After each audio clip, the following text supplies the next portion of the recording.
Hello. Hey, Mel, I think that everybody can hear us. Oh, good. Finally, there's my video. Yay. Yay.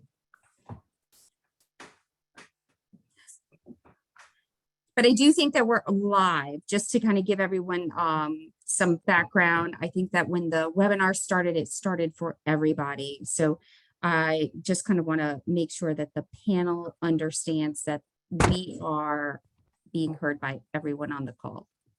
Okay. Somehow the webinar started, and we're not supposed to start until 1:30. Okay.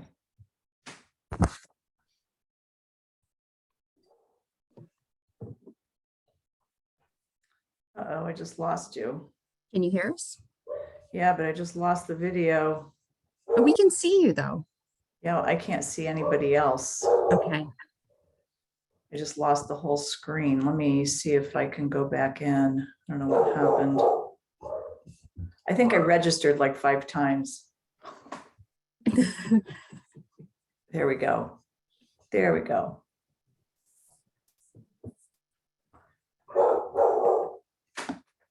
I'm not gonna touch anything. Okay.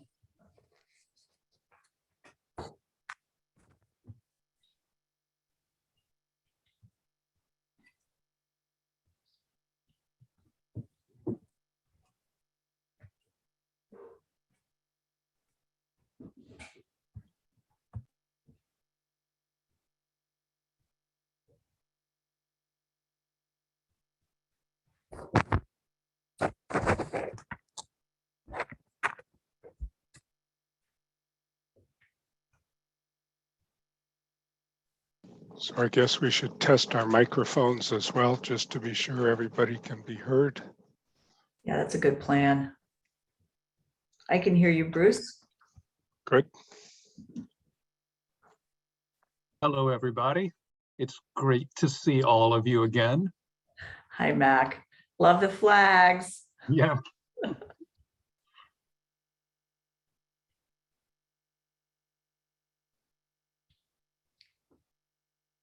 You think I should put my Chinese flag up? Yes. Okay, I'll cut off and do it then.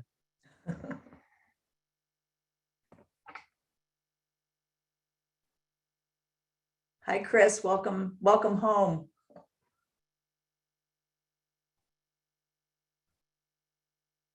Say that one more time. We missed it. I said, hi, Chris. Welcome home. Thanks. Can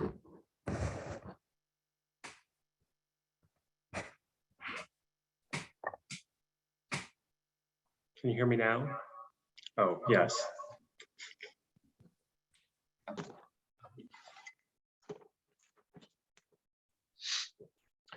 Your lapel flags are rotated around, Chris. Say that again, Bruce. Your lapel flags are rotated incorrectly. It's just a statement about the bilateral relationship. Thank you.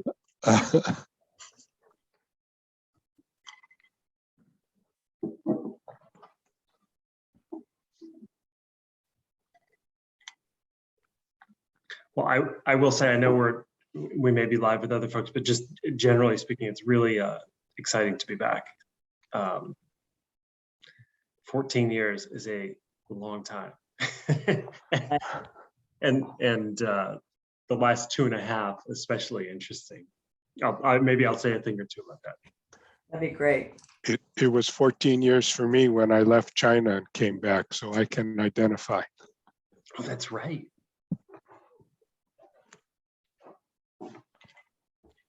And now I got itchy feet that I've been here for almost 7 years. So 7-year itch, Bruce. Get back overseas. heretofore it was never longer than 5. So it's a new record. Pushing up against childhood home. There we go, Mac. Look at that. I love it, Mac. I have to sit way over here, or you wonder, what is it? Yeah. You could go the other way and let the stars shine instead of the, Yeah, There there you you go. to go. There you go. Thank you, Bruce. Good idea. That's great. I just don't fly that outside your place in rural Virginia. Only on October 1st. I'll make sure not to visit on October.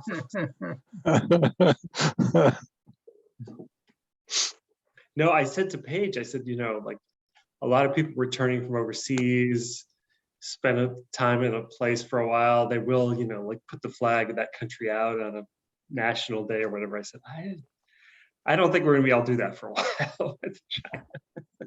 Much as we love it, it's just a challenging environment right now.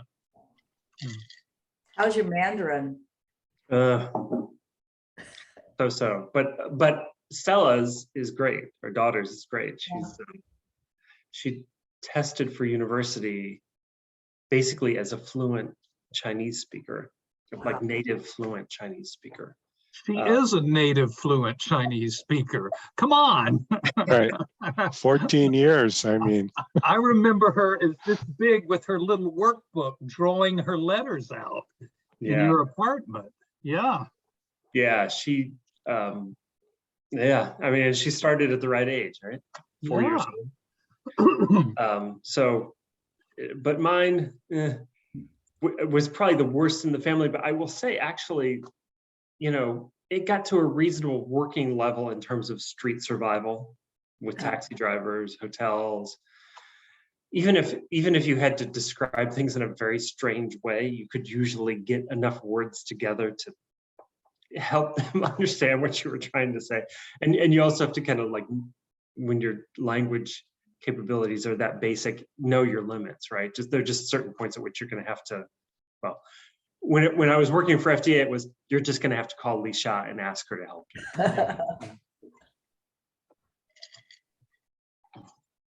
By the way, Bruce, she was at the well, all you guys know her. She was at our farewell party. Oh, nice. Nice. And I don't know, I know Mac remembers, I don't know if Mel, Bruce remember, she gave me my Chinese name. And it's, tall standing unicorn, right? Yeah. Like a mythical Chinese character that gets translated as unicorn. It's that same thing that's on, like, Kirin beer, that thing. Yeah. Yeah. So for her farewell gift, she gave me a little one of those that I could put on my desk. So it was really sweet. That is sweet. Really. just a reminder, we're live to all the participants. I know. I'm keeping my comments PG. I promise. That was PC. that was a cool comment.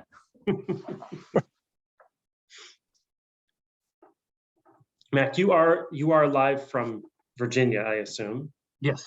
Yes. And Mel, you? I forget. Indiana. I'm live from DC. We're in this midst of moving in and getting Wi-Fi and everything.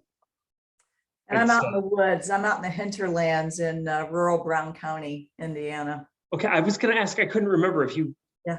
I knew that was a possibility for you in retirement. Yep. Yep. It's awesome. Is it like Bean Blossom or? Like... It's right outside of Nashville, so it's real close. Yeah. Our mailing address is Nineveh, but we're like 5 minutes from Nashville. Yeah, right around where I went to college. Yeah, Franklin. Right. Yeah, that's right. So 4 minutes, guys. I'll start at I'll kick us off at 1:30. So 4 minutes. I'm gonna get one last glass of water. Okay.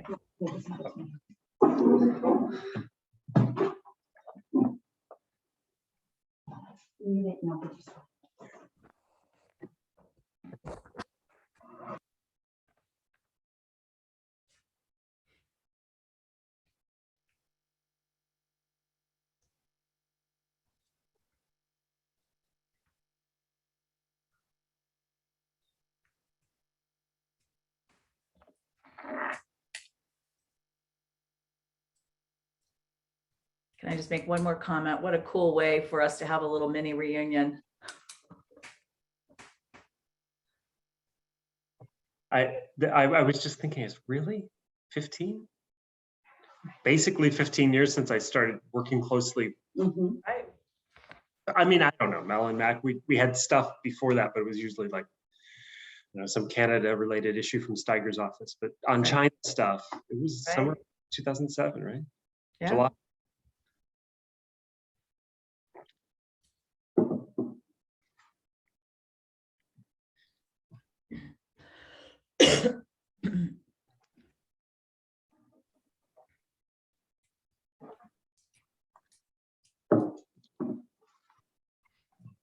I'll just, maybe, I know we're only a minute away, but I'll just say that summer before I started the Asia Pacific job, my boss at the time, you know who it was, said, all right, Chris, we'd like you to move over from the UN stuff to run the Asia Pacific office. Kind of gave brief details of what Asia Pacific might look like at that time. SED just happened, so China will probably be quiet for a few months and you can concentrate on other things. So that didn't really happen.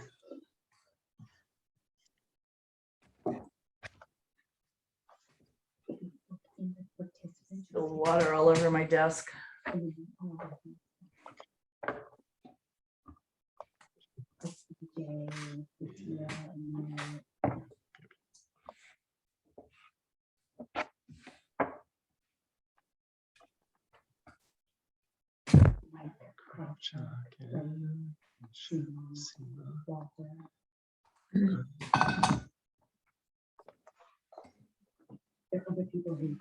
Okay, 1 minute or less than.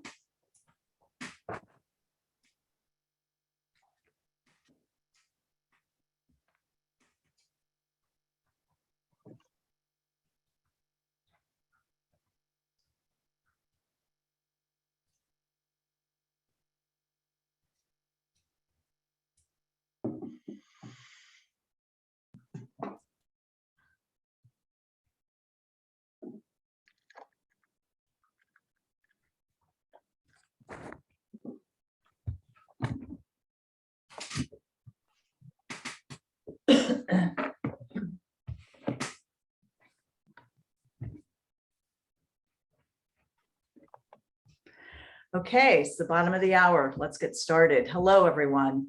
Thank you for joining this webinar. I'm Mel Plaisir. I'm a former FDAAA, formerly of the Office of International Programs, current president of FDA's Alumni Association, and member of the Alumni Association's International Network Committee.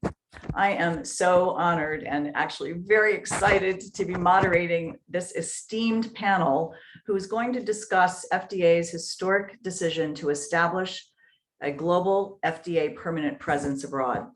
Today, we're going to be discussing FDA's first, the FDA office in Beijing, China. Before we get started, I need to do a bit of virtual housekeeping.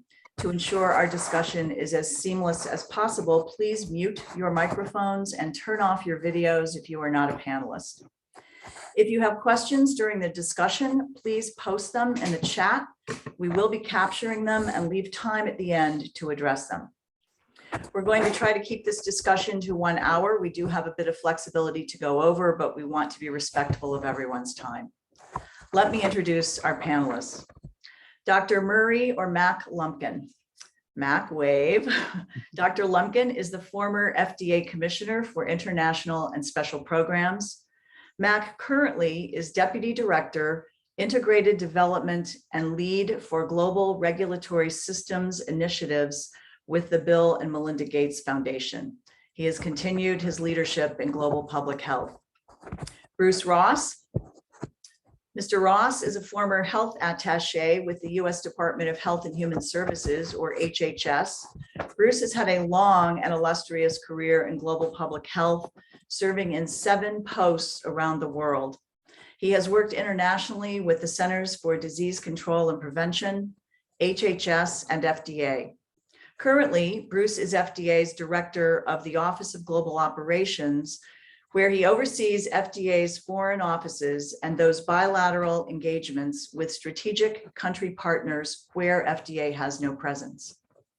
And Dr. Chris Hickey. Dr. Hickey was FDA's first director of the China office and served 2 tours. Chris joined FDA from HHS's Office of Global Public Health.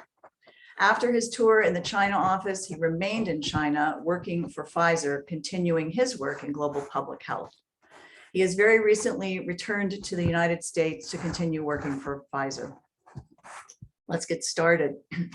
Historically, FDA did not have its own people posted abroad.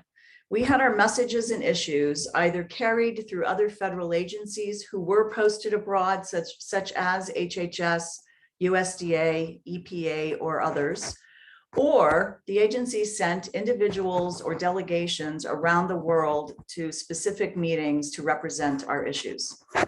While today the agency does both, we have a permanent presence abroad in key locations, and we continue to send representatives around the world to key meetings. The permanent presence has given the agency a global standing that is invaluable. In the mid-2000s, we made the decision to seek support from agency and HHS leadership, secure the budget and congressional authorization, and then seek approval through the Department of State for slots or seats in US embassies and consulates. There is a heavy and time-consuming administrative process to gain approval through the Department of State that's interesting in and of itself, but that's not what we will be discussing today. In addition to the intense administrative process, this effort required extensive coordination across several US government sectors, as well as internally within HHS. Today, we want to hear about the intersection of political, operational, and policy considerations that led us to this point, and the extensive coordination required. Each of our panelists played a unique role in the stand-up of FDA's first foreign office, and we're really excited to have them discuss this today. I'm going to take the liberty of using first names to keep this informal, and while I will ask a few specific questions to all of our panelists, if you have follow-ups or other key issues that you would like to raise that I didn't cover, please do jump in. Mac, let's start with you. Would you please describe the challenges and opportunities that went into FDA's thinking of starting with China? Sure, and let me start with thanking the Alumni Association and you, Mel, and obviously Chris and Bruce for this incredible opportunity to walk down memory lane. As I get older, I'm not so sure how good my memory lane is, but we will do our best today. As I recall, thinking back on the summer of 2007 and a little bit earlier that year, I think there are a couple of things we have to remember. One, we were in an administration that had a pretty anti-regulatory bent to it. And so it was not exactly the time to think about requesting a regulatory agency to increase its presence somewhere else or to actually start doing something. But actually, there were two things, as I remember, that really facilitated this decision going forward. One was the perfect storm of problematic Chinese products that came into the United States that summer. And they weren't all FDA regulated. I mean, some of you will remember there was a problem with the tires that were blowing up. Ultimately, we had heparin, we had the dog food that killed 300, 400 or more dogs in the United States. I mean, there was just one problematic Chinese consumer product after another that was coming in. So on the Hill, there was tremendous angst about this and wondering, what are we going to do? And a tremendous amount of desire to actually be seen to be doing something. The other thing I think that really facilitated, as I remember, in Dr. von Eschenbach, we had a commissioner who was very internationally focused and who realized that there was a problem. There was a problem for FDA in these Chinese products, that the current ways we had of trying to deal with them were not working and were not going to work. And he was willing, as the focal political person in FDA, to go to the secretary, to go to the White House, to go to the leadership in Congress and say, we have got to do this. If you will not do this now, I remember him saying in one meeting, you will have a bigger problem later. And that was the tact he took as the leader of the FDA in the midst of this kind of perfect storm of Chinese problematic products that allowed us to kind of get over that first hurdle of, yes, this might be a solution to the problem.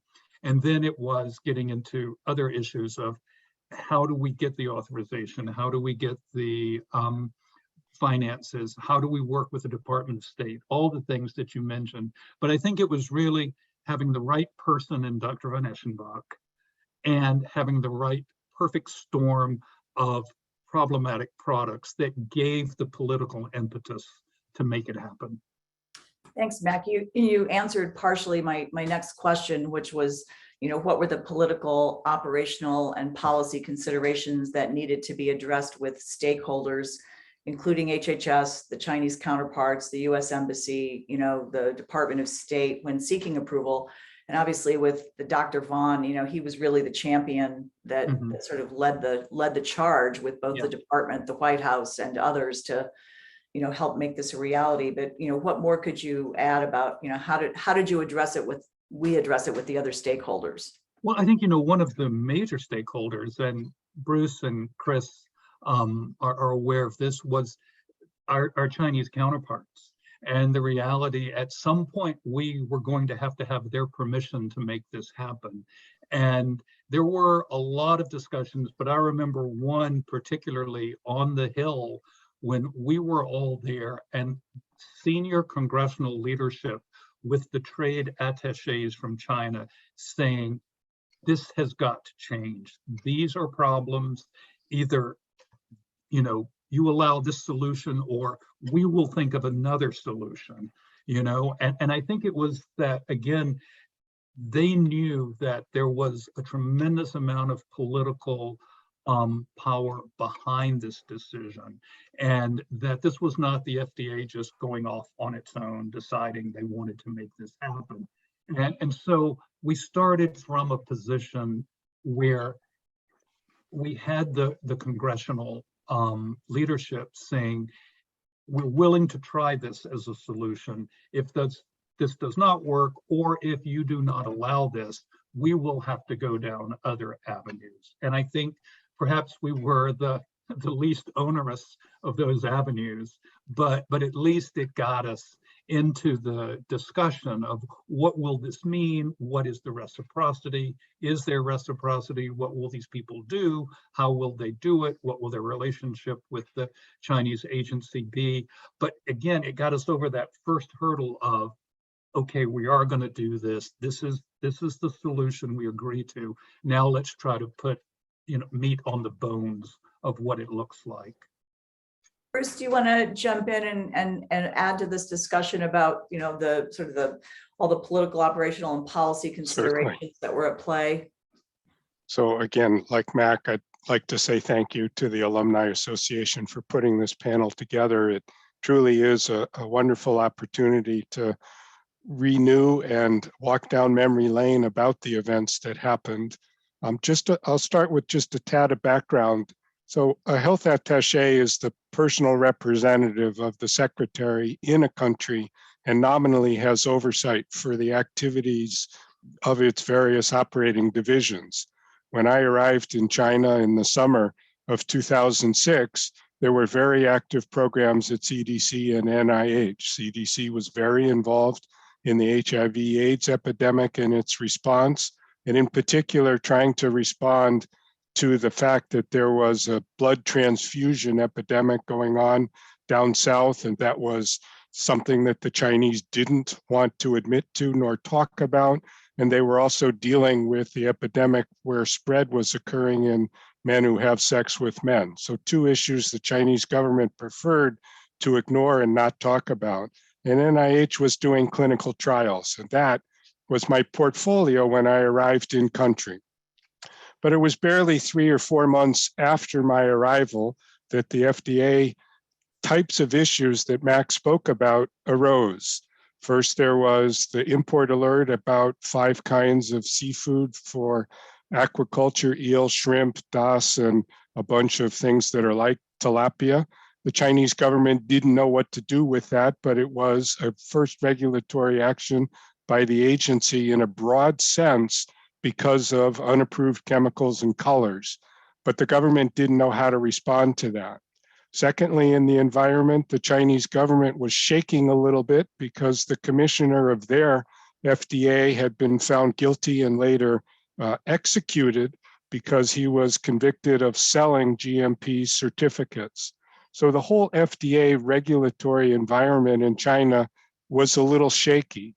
And then came the melamine in pet food, and that arrived in the embassy. The Chinese government were totally unfamiliar with our US government and where to go.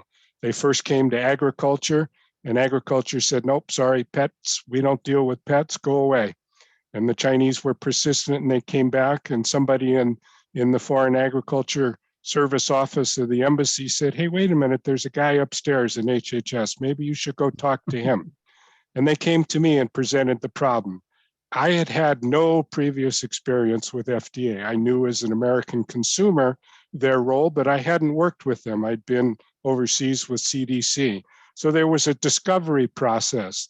At the same time, Mac was reaching out literally in the middle of the night, calling me and apologizing for waking me up, but the issues were substantive enough to explain. So he asked for help, who to talk to, how to get organized.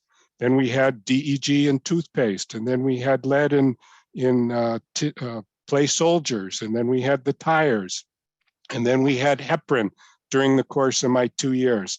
But the point being that there wasn't a lot of familiarity, neither on the US FDA side about where in the Chinese government was our appropriate counterpart, who to talk to, and they didn't really want to talk to us because of their concerns. And we tried to explain to the Chinese government how we were organized, but we didn't have the communication link. So I was reporting through Chris Hickey into the office of the secretary, and we started to form that relationship and started to exchange information. And subsequently, it took about a year, but we entertained, I think, 3 or 4 secretarial visits and 2 or 3 commissioner of FDA with large delegations from all across FDA to come and begin to have conversations. And so that early period was just filled with who are we, who's in charge, who can we talk to, how are we going to address those issues. It started from a period of unknown. It began also in a period of mistrust. They didn't understand us and we didn't understand them. And through these engagements and the high-level visits that came, then we were able to bring around that conversation about how to address. My view from the field was this was the straw that broke the camel's back in FDA's decisioning it. They could no longer stand at their borders and regulate these kinds of things that serially and repetitively were presenting regulatory challenges to the agency. And that led us into that conversation of the how operationally we could institute those things.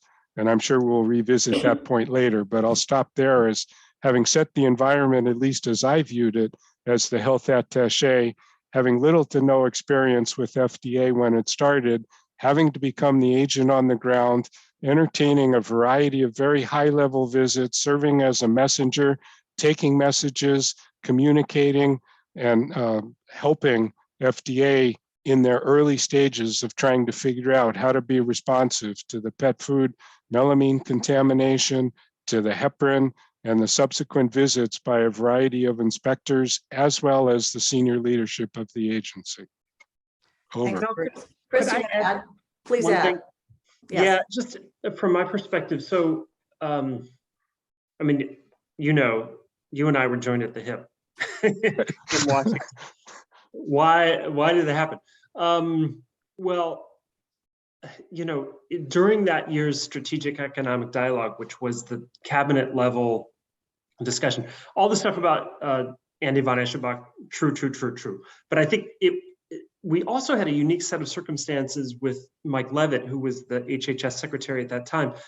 I've kept in touch with him over the years, and I asked him once recently when we talked, I said, when you were secretary in the last 2 years of your tenure, 2006 to 8 or 7 to 9,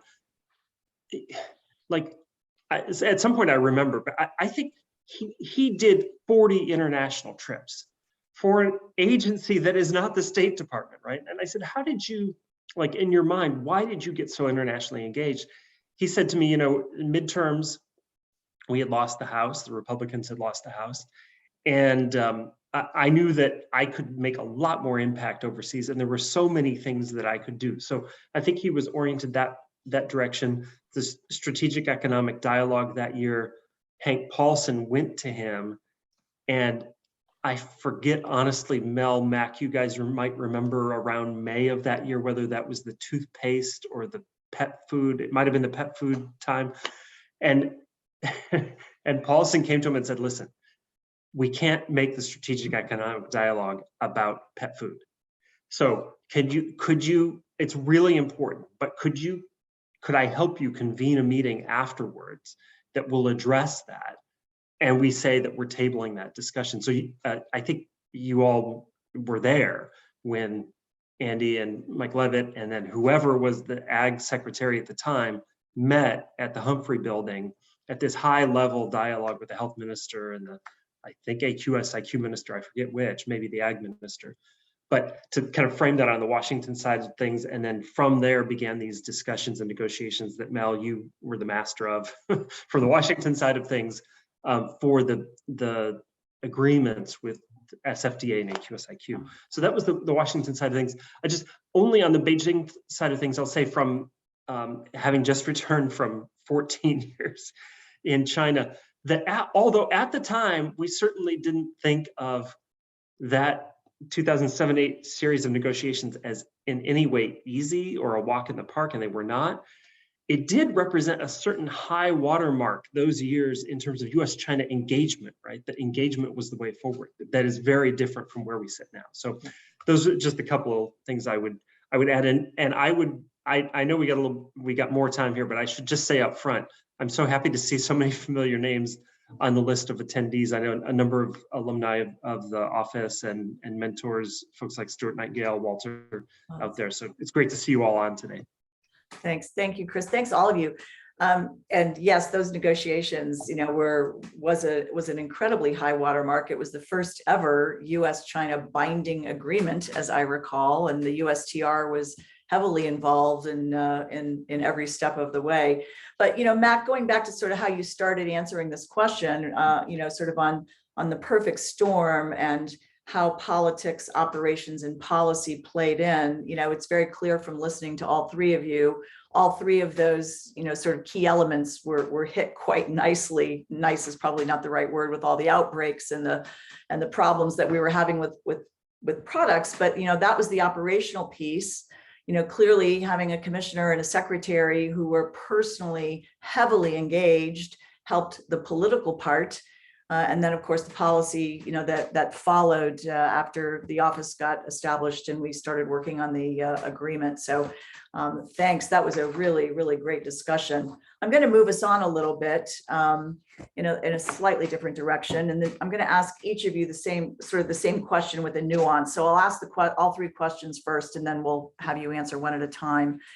From Mac, what were your top three goals in establishing this first ever foreign office? I mean, you led the charge.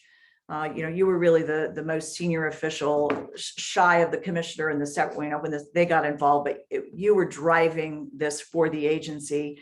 And were those goals ever realized? Bruce, would you share your three most important goals from an HHS perspective? You were on the ground in China, supporting the effort.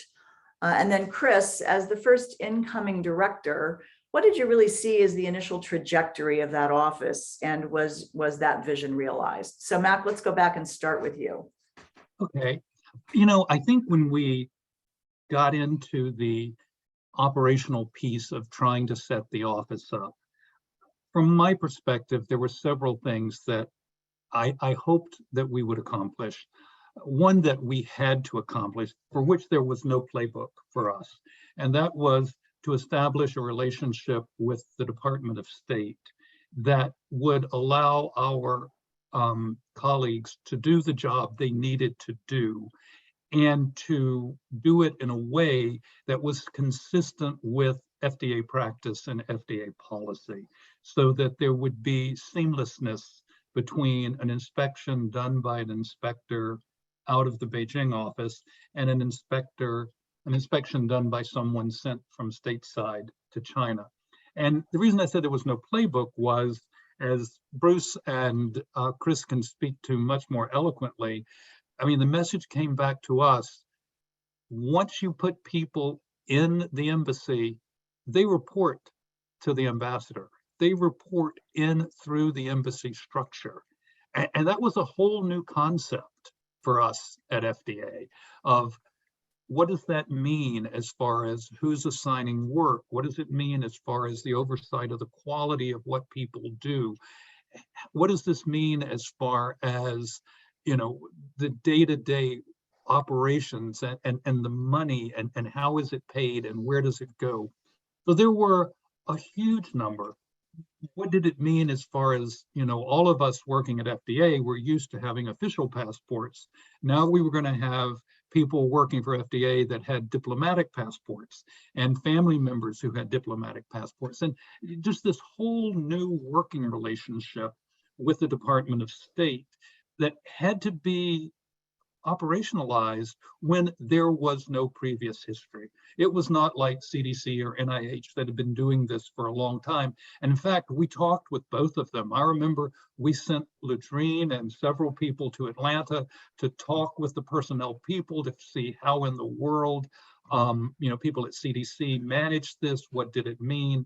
And so there was that piece of trying to work out a relationship with the Department of State that would work for us and that would work for them. The second one, I think, was more of a hope and less logistical. And that was, we knew that the mission of these inspectors was to do inspections and do them in a way that protected the US domestic public health, because that is the mission of FDA. But we also knew this was not going to work unless our Chinese hosts saw them as people who were not there to find fault with the Chinese system, but also to be there to work with their Chinese counterparts in a way that was acceptable to the Chinese and acceptable to the US. So there was this entire element of what does this mean? And how do we make the argument, which I think all of us believed, but not everyone else believed, was that by working with the Chinese agency and helping the Chinese agency to do its job better, as Bruce said, it was coming out of an absolutely dreadful time for that agency, how that would help protect the domestic public health here in our own country. Yes, it would help the situation in China, but we had to make the argument that it would ultimately help the public health here. So I think that was, you know, those were two of the goals I had going into it. One, very practical, very logistical, had to work this out or this thing was not going to work. And the second one was need to figure out how to make it work for our hosts so that face is saved, so that indeed we can make a strong argument that all of what we were doing there was ultimately to help the domestic public health situation here in the US. And how would you say we fared? Well, I think on the first one, we all learned a lot going across. I think there were some surprises in there. I think we learned from a very practical perspective that to put someone in the China office cost us 2 FTE in terms of dollars that we as FDA had to spend. And so, you know, I don't think this fact was lost on our colleagues in China. They realized that almost they had to do the work of 2 people because it was taking two FTEs worth of dollars in order to support people over there because of a lot of the requirements of the State Department, requirements of travel, requirements of living, moving, schooling, all kinds of things FDA had never paid for before. And all of a sudden, you know, you're signing off on somebody's piano to be moved. You're signing off on somebody's child to go to school. You're signing off on all, you know, 30 days of home leave. I mean, there were these things that, you know, we had never dealt with before. And as I said, there was not a playbook at all for us at FDA on how to do this. We had wonderful help from NIH and CDC so that we didn't get too far off the beaten path. But I think we ultimately did figure that out. And I think on the other one, I have to say, I think it was at least done in a way that we were not asked to leave, which I think was my number one, you know, because at the end of the day, you're there as guests of your host country. And if they don't want you there, it's easy for them to send you home, you know, it's not without a cost, but it can happen. You have no right to be there, as it were. So I do think over the years, you know, the relationship solidified, people saw benefits on both sides. And to me, from our side, it was all due to people like Chris and people like Bruce and the people who, many of whom are in the audience, who were there, who live there and were the face and the voice and the brain of FDA to our Chinese colleagues. And I think they ultimately realized these are not people here to make us look bad. These people here are here for public health issues. They are there for public health issues. There was common ground. And I think we had such wonderful people that went and lived there. They were able to find the common ground and build on that. Thanks, Mac. Bruce, how about you, from your Well, perspective? my goals kind of overlapped a lot with what Mac talked about. So first was preserving the relationships between our two countries and our, you know, establishing the relationships at the regulatory level through the high level visits and the ultimate decision by the agency that they wanted to have an office. From my previous careers, postings at CDC, I had experience in opening up offices, and my position as Deputy Director for Management and Operations led to a wealth of knowledge that I could share. And so informally, I started to share that, and that led Ludrine and others to go down to CDC and validate, verify, and get the particulars, because I'd sort of lived it by experience, and now you had to start with papers and signing and forms and requests. But I also had to prepare the embassy for what for them was a huge opening of a new agency coming into Embassy Beijing. And what did that mean for the agency in terms of the kinds of support that Mac talked about, identifying housing? We originally at FDA started with 3 offices in 2 of the consulates in Shanghai and Guangzhou, and also in Beijing.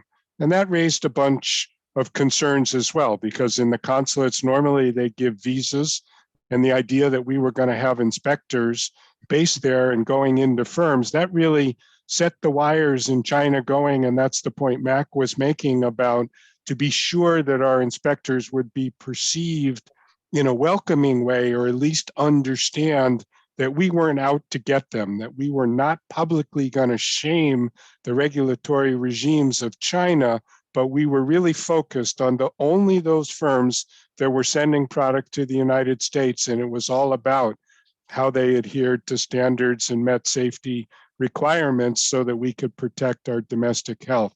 So that first goal was really about the operationalization, communicating back and forth what it meant to each other, translating, if you will, between what is chief of mission authority. That's the point that Mac meant about supervision, that everybody in country is under chief of mission authority. We still held on to the actual day-to-day supervision, but the embassy said they want to review who's coming and their experience. And, you know, we're going to engage when it comes into politics and so forth. But ultimately, our staff were traveling more than anybody else in the embassy. in places that the embassy never went, because that's where these manufacturing facilities were in the different locales.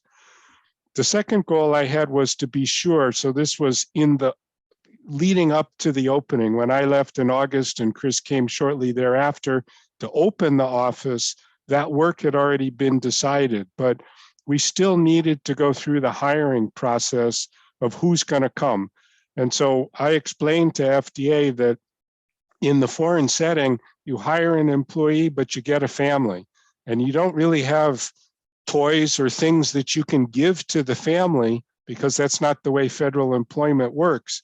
But if the family's not happy, if they don't want to, establish a bank account and move with the kids and the TV and toys and car and everything, it's really hard to recruit. So that was part of the other issue, is to help them understand the breadth and depth of what it meant to hire staff and figure out the supervision.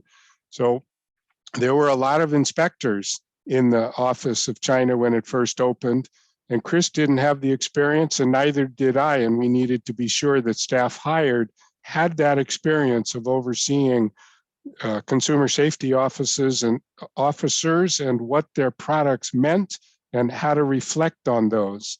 And it got into a communication issue. Of course, we were in a new environment speaking Mandarin, and we didn't have very many Mandarin speakers at FDA, and it was a challenge to walk through all that operational, get their clearances, be able to pack out and move and settle in country. And then third, just to be sure that the embassy understood the purpose and value, that we weren't a political part of the embassy, but we were that regulatory component, and we were most akin to APHIS within the embassy, who was, looking at those products that USDA controls to be sure that they weren't bringing in any sorts of pests. But it wasn't easy for the embassy to understand. So I spent a lot of time communicating with those supporting parts of the embassy, the management office, travel, general services organization, which was responsible for housing and maintenance and so forth, and being able to provide information back to FDA that would help in that early recruitment stage. So those were sort of, I was in charge, if you will. My goals were to make that seamless transition from when the agency decided that they were going to place people to being engaged with both the embassies and the consulates to prepare them for what did that mean, and to try to assure that as people were identified, that the consulates had appropriate housing identified and leased, or that management understood how much travel was going to go on and what the systems the agency needed to, quote, buy into, pay for, to support that kind of operations that they were then taking on. Thank you. Thank you, Bruce. Chris, what about you as the first incoming director? Yeah, I think, I actually remember a conversation I had with you, Mel, in May 2008 when I came over from the secretary's office. And, I was just recovering from 4 years of craziness in the secretary's office, right? but knew I had really landed in an incredible job with an incredible opportunity, but I really had not yet had time to kind of think through, what does success look like? And so I think I just walked into your office one of the first days at Parkland and said, what do you think? What does success look like? And I think your answer at the time was, a year from now, we've got an office and it works. And that really helped give me sort of just a pragmatic guideline on what was this job really about. And so the first thing for me was to make sure that we had credibility. Mac and Bruce have talked about with Chinese counterparts. I was thinking with the agency, at least to start, because there were plenty of skeptics about the value that these offices would bring. And I knew that China was going to get, they were all the offices got enough attention, but China got maybe a little more than most, right? So I thought we really need to recruit a good team. I think maybe we'll talk about that in a few minutes. But the one thing I'll say here is just, I knew, because I was, this relatively then young kid coming from the secretary's office without FDA experience, that I needed a deputy that just really said when you saw the person, hey, that's FDA. And so Mike Kravchuk was a great deputy for those first 2.5 years or so coming out of the New England district, and just his years of experience really helped to bolster that. But the thing I'll say, just in terms of more substantively responding to the question, so I thought, okay, to put a little bit more meat on the bones that Mel gave me, like what we really need is some success stories on the inspectional side, and then some success stories.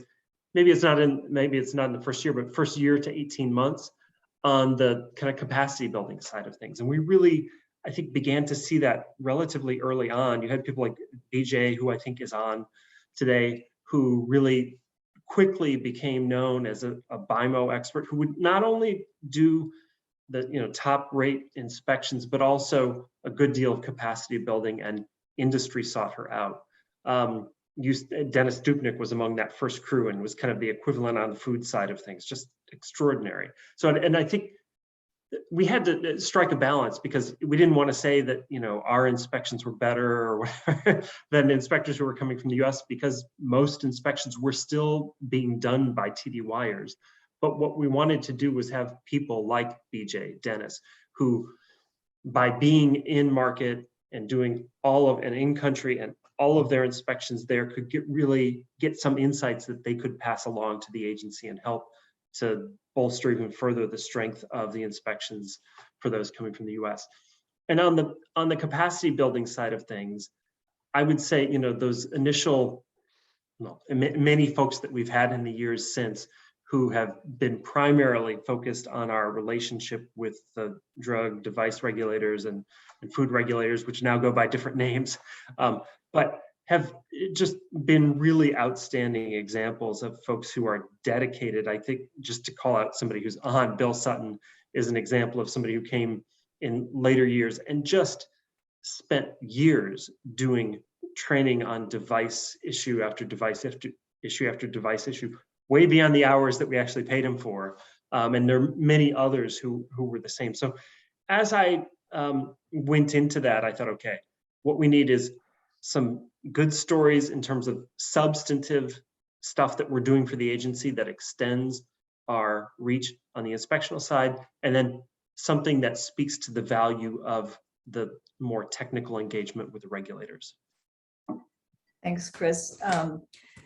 I think, just listening to all three of you, it really struck me that your answers just clearly reflect the incredible process that it took to not only coordinate across many U.S. government sectors, but the need to really try to balance the politics and the policy, with it all, and relationship building. It was quite a heady time back then. Chris, is there anything else? So I had another question for you, Chris, but I think you actually really answered it nicely. But anything else you'd like to add about being the first director? Sort of what were some of your first, greatest challenges and greatest wins? Yeah, I think in terms of greatest challenges, I think it really was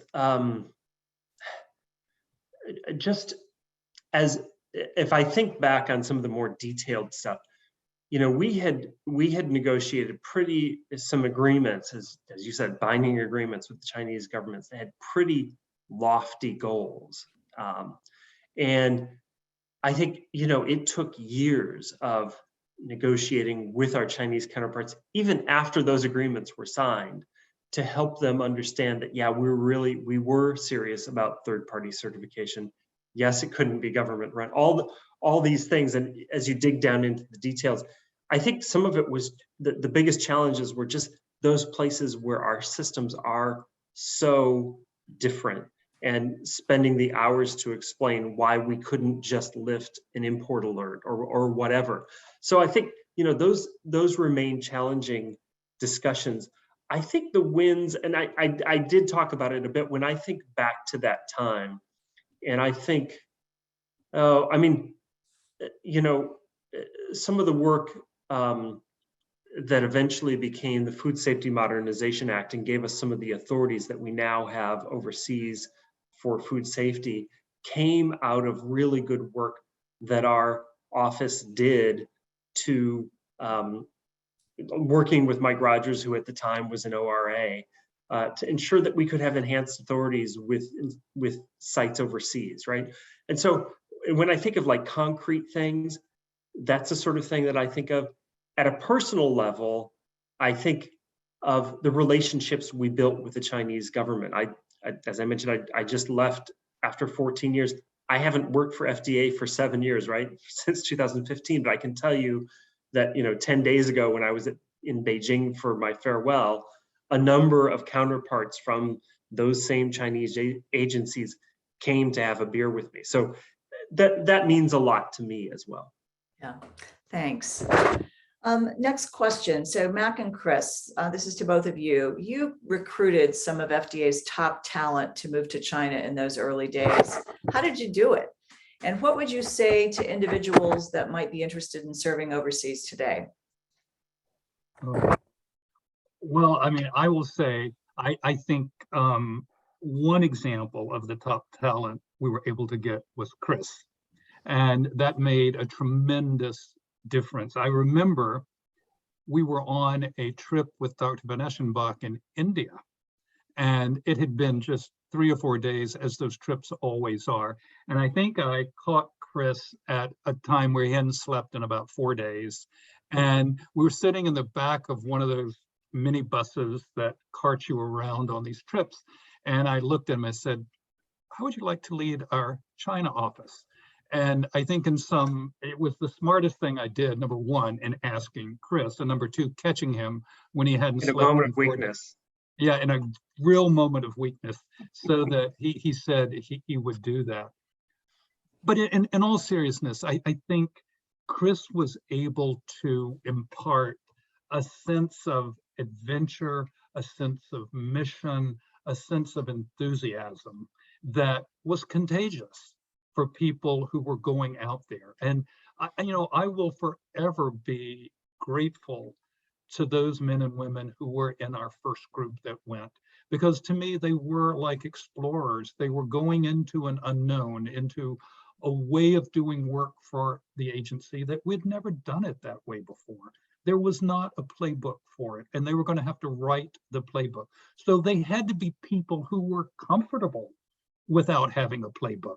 And, if you think about FDA, we like our playbooks. That's what we do, and we do well, is follow our standard operating procedures and maps. And there were none here. So it really was trying to find people who were interested and adventurous and excited and knowledgeable to do that. And, I think, as I said, I think it helped tremendously to have someone like Chris who they could look at and go, I can work for this guy. And I know this guy will have my back in a place where I don't know if I need to have someone to have my back or not. But if I do, I know that he's there. So Chris, please talk about what you did to hire these great people. I would just say, I don't just say this because you guys are on this call, but it was of tremendous value to me that I knew I had 100% support from Mel and Mac, and that Bruce had set a really strong foundation in Beijing. And in fact, by the time we were doing the interviews for the China office, Bruce was back with us in Park Lawn helping to do the interviews. So I could not have felt more supported. And then it was, this was the first wave of interviews for offices that we had ever done for FDA. And so we got some extraordinary experience. I mean, I think of that first round, and there were others as well later on, but just to focus on that first set of people who came over, I don't remember exact numbers, but I felt like I hired 8 people or so, right? And I felt like I couldn't spit without hitting somebody who had been with the agency for 35 years, right? Whether it was Mike Kravchuk, Dennis Dubnik, others, I mean, just had been with the agency longer than I had at that point been alive. So that doesn't always lead to the right person for the right job, but in those cases, they had the right personality. They all had the right mindset of, listen, I've done everything you can do in FDA. I've accumulated all this, and several of them said, I feel like this is kind of an opportunity for legacy, an opportunity to take that and apply it. And I think also very important was just a sense of adventure, right? Because it was a little bit crazy.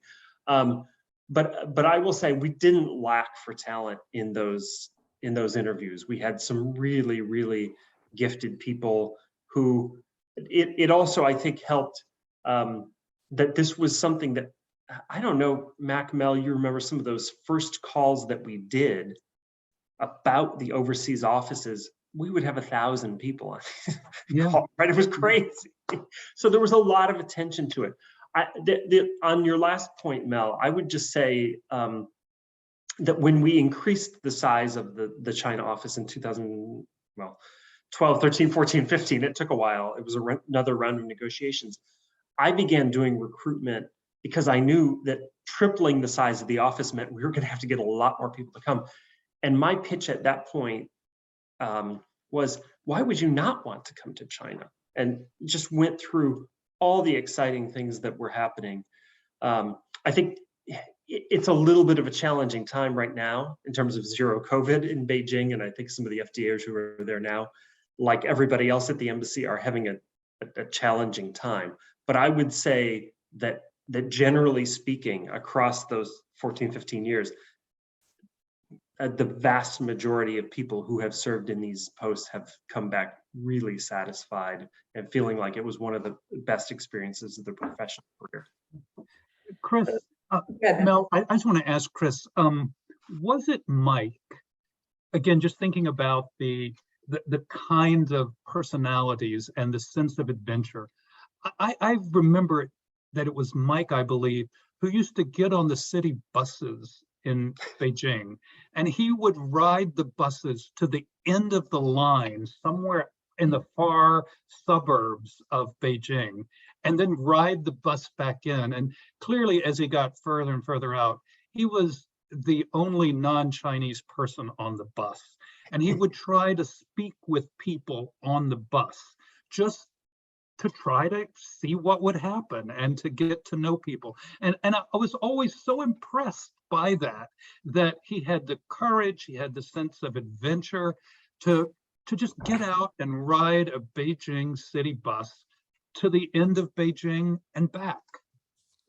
Yeah, Mike, I would have to say, Mike gets the award for easily being the most adventurous person that ever served in the FDA China office, at least that I know of.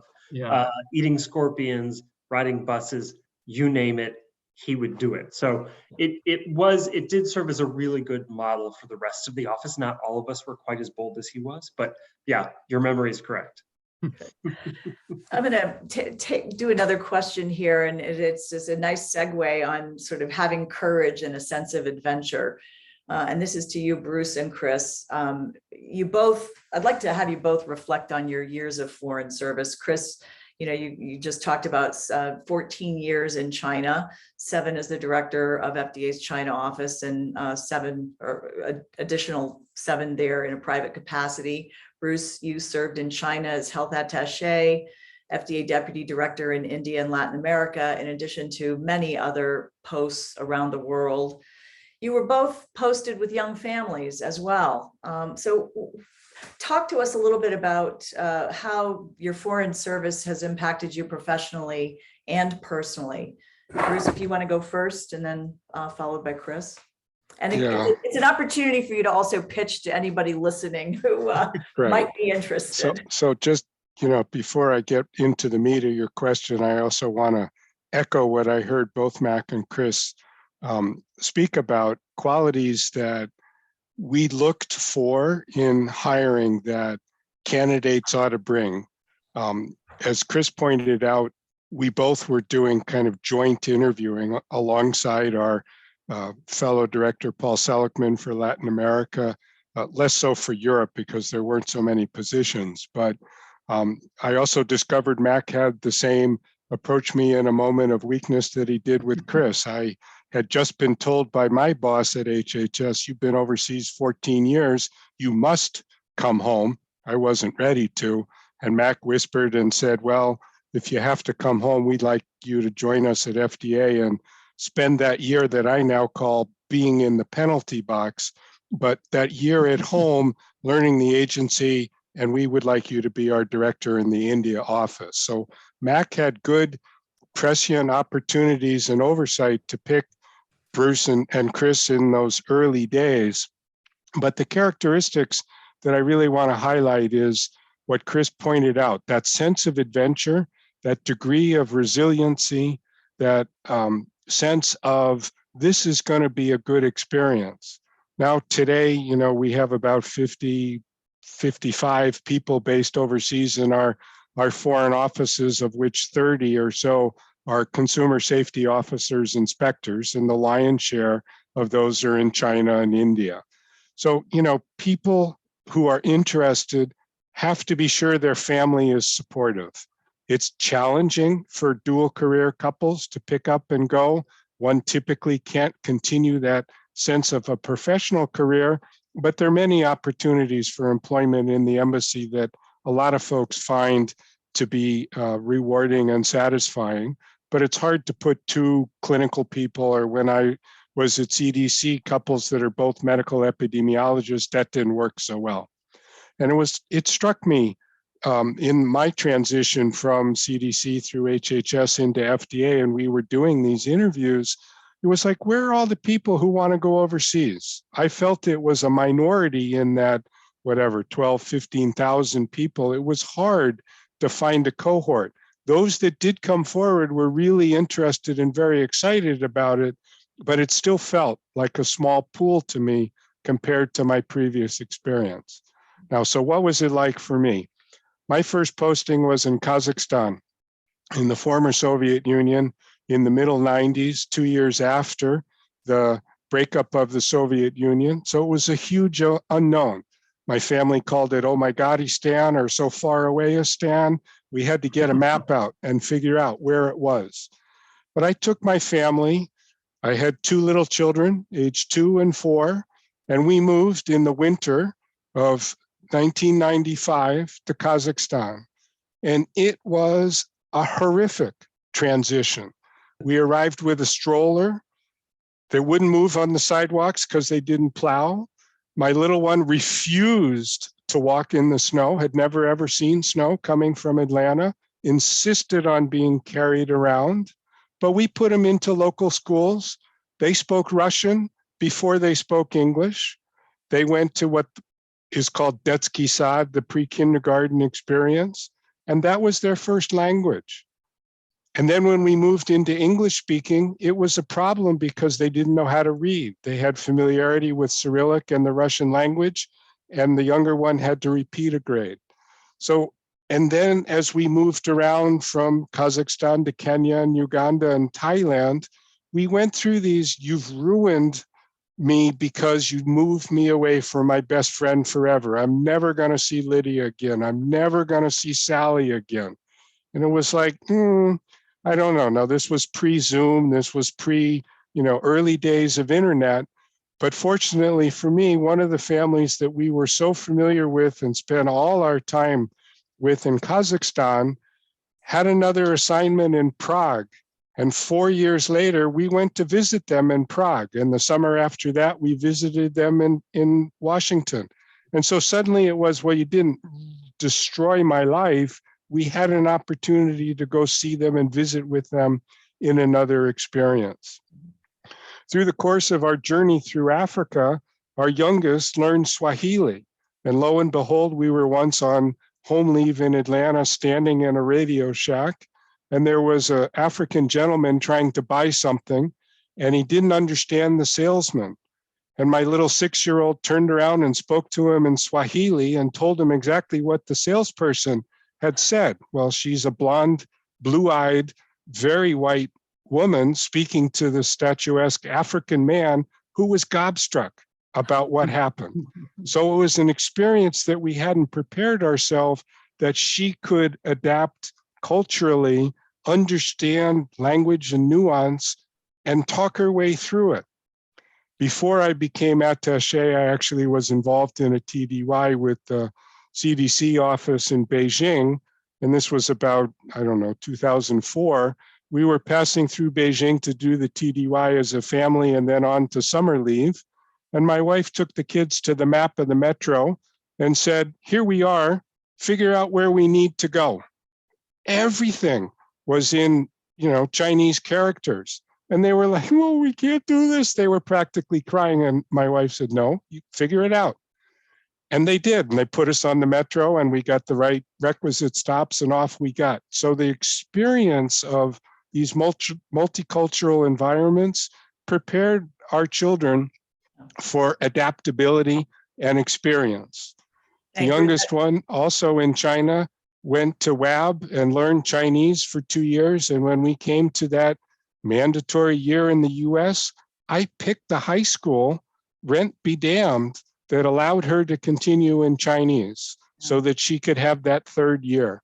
And it was interesting, her teacher used her because they had every other kind of Chinese, ethnic whatevers, but had grown up in these populations. She was the only one that could write in Chinese and write sentences on the test. And the teacher used my daughter Adrienne as the example of how well they're learning, how well she was progressing. Ultimately, she decided to go to university, majored in Chinese in London at the School of Oriental and African Studies, wanted to be and go back to China, subsequent academic year and a summer abroad, changed her mind totally. But my point is that you never know where the children are going to go and from the experience, and they need to be adaptable. They need to recognize that there are maybe not what they're familiar with, but there are means by which now that they can stay engaged with their friends even as they move. And interestingly, so I've served in 7 posts. Bruce, Yes. I don't want to cut you off, but I'm seeing we're at the bottom of the hour, and I want us to hear from Chris. I've heard so many of your wonderful stories, and Okay, we could I'll pause. we could do a whole session of all the wonderful places you've served. It's so interesting, but I think the takeaway is clearly your children. You had a They lot flourished. of Right. Absolutely. Chris, Right. let's hear from you. I would just say,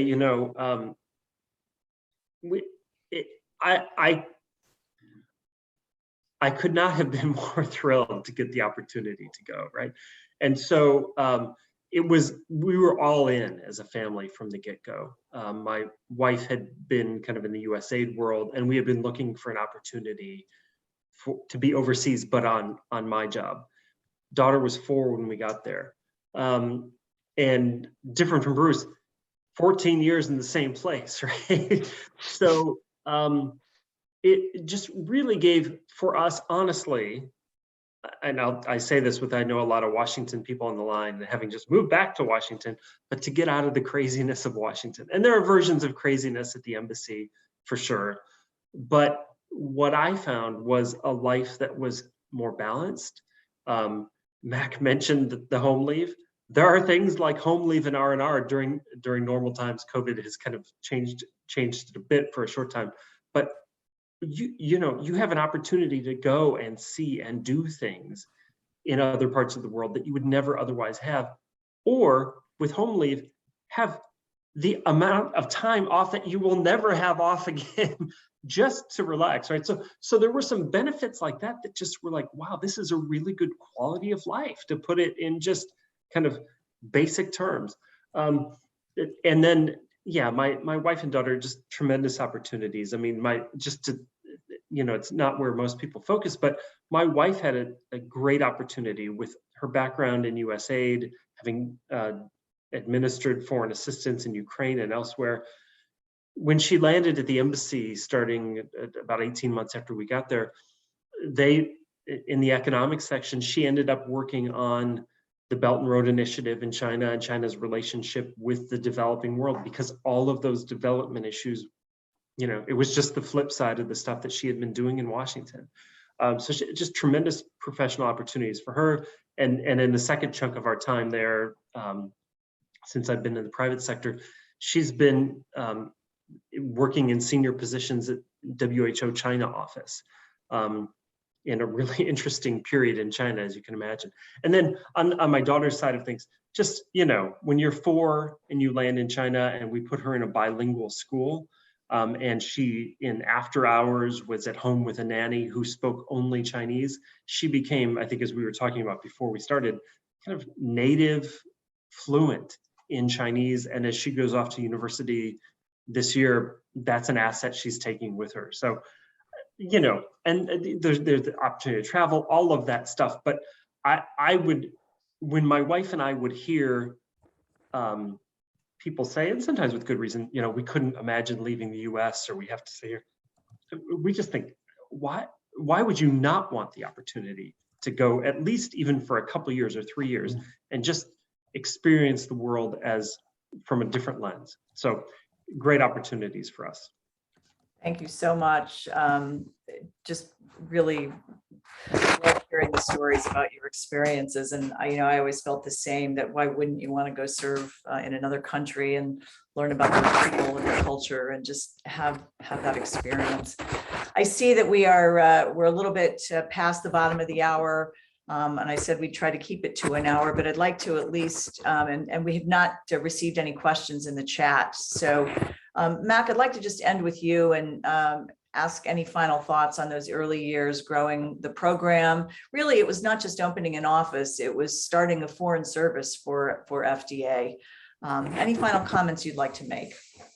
Yeah, thanks, Mel, and thanks to all of you. I mean, even all these years later, I think you're right, Mel. It was starting an FDA diplomatic corps. It was starting FDA's having a face and a voice outside of the territorial limits of the United States. And I think from all that you've heard so far, people believe it has been a success for the benefit of the US public health, but also for the benefit of many other people around the world. I think, and I just want to finish by saying how incredibly proud I remain of the 3 of you who were the leaders that got this off the ground. It would have never happened without the 3 of you and the enthusiasm and the excitement and the vision that the 3 of you brought to making this happen.